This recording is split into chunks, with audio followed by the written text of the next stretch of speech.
बे समाव दिनैनि जि थुनलाइ आरो बाथ्रा दान्थे बादायलायनाय बे हाबाफारिखौ सामलायबाय थानाय मानगोनां सामलायगिरि लोगोसेनो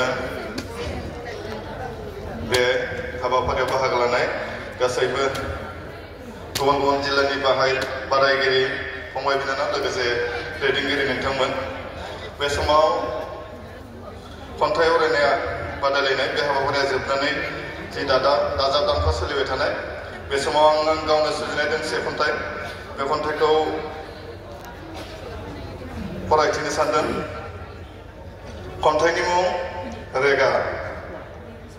नैबे बरागारि गामियावनो जोनोम जादोंमोन 1965 मायथाइनि मार्च दाननि 31 खालाराव बर'नि बिफा बड'फा उपेन्द्रनाथ ब्रह्मआ। देरदों लावदों बारग'लांदों उन्दै समफोरा। गोख्रों गोसो मेलेमनि बिगोमा गावनि नाजानाय जुजिनायजों गोरोबनि नाख्रेबनायखौबो नेवसिनानै ओंखारबोदों गोजौ सोलोंथाइनि जौसाङाव। बेवहायनो सुजुदोंमोन गेदेर बर' माहारि दानायनि गेदेर सिमांखौ।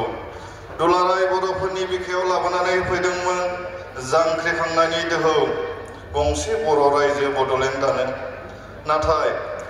नाथाय इसोरनि फान्दायनायाव गानो रोङै केन्सारनि जों दावहायाव जेननो गोनां जादों, जायनि थाखाय 1990 मायथाइनि 1 मे खालाराव जांख्रिथायनि फोजाखांगिरिया अरायनि थाखाय जोंखौ नागारनानै थाङो।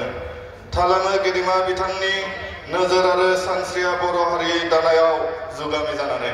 गोजोन्थों। बेखिनियानो।